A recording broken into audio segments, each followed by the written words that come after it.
खूबसूरती पर कालिक डीजल से चलने वाली नावों के धुएं से काले हो रहे काशी के घाट, दीवारों पर जमा हो रहा है कार्बन। अपनी खूबसूरती से सैलानियों को रिझाने वाले अर्धचंद्राकार घाटों की खूबसूरती पर कार्बन की परत कालिक पोत रही है।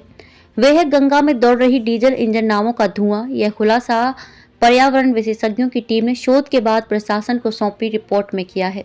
रिपोर्ट के मुताबिक दशाश्वमेध, शीतला, चेत सिंह, किला घाट सहित 12 से ज्यादा घाटों की दीवारों पर सैकड़ों काले धब्बे, ब्लैक सर्कल लग रहे हैं। साथ ही यहाँ आने वाले सैलानियों की सेहत भी धुएं की वजह से खराब हो रही है। इन नावों से लीकेज के बाद निकलने वाला ईंधन गंगा की सतह पर तैर रहा है। इससे गंगा स्नान करने वाले श्रद्धालुओं और जलीय जीवों के जीवन पर भी संकट उत्पन्न हो रहा है। दरअसल देव दीपावली से पहले प्रशासन ने गंगा में जल परिवहन की संभावनाओं पर विभिन्न विभागों के विशेषज्ञों की रिपोर्ट तैयार कराई थी।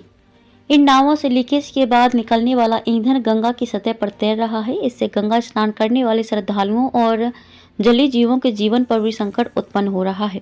इसके मुताबिक कार्बन की परत जमा होने से घाटों पर बने धब्बे के कारण इसकी एकरूपता समाप्त हो रही है। साथ ही घाटों के मूल रंग रूप को बचाते हुए इस कालिक को हटाना मुश्किल हो रहा है। 80 से नमो घाट तक सतह पर तैर रहा है डीजल केरोसिन। प्रशासन को मिली रिपोर्ट में 80 से नमो घाट तक कई जगहों पर सतह पर डीजल की सतह भी बनी हुई मिली है। जिन जगहों पर ऑयल स्पेल हो रहा है उन क्षेत्रों में रहने वाले जलीय जीवों तक ऑक्सीजन की पर्याप्त मात्रा भी नहीं पहुंच पाएगी। 31 दिसंबर के बाद पूरी तरह से बंद किए जाएंगे डीजल इंजन। रिपोर्ट सामने आने के बाद 31 दिसंबर के बाद प्रशासन गंगा से डीजल इंजन वाली नावों को हटाएगा। कई नावों में सीएनजी इंजन लगाए गए, मगर उन्होंने डीजल इंजन जमा करने की बजाय ग्रामीण क्षेत्रों की नाव में इसका उपयोग शुरू कर दिया है। गेल इंडिया की ओर से 31 दिसंबर तक ही निःशुल्क सीएनजी इंजन गाँव में लगाए जाएंगे। गेल इंडिया को प्रशासन ने राजेंद्र प्रसाद घाट पर जगह मुहैया करा दी है और यहाँ सीएनजी इंजन का वर्कशॉप संचालित होगा।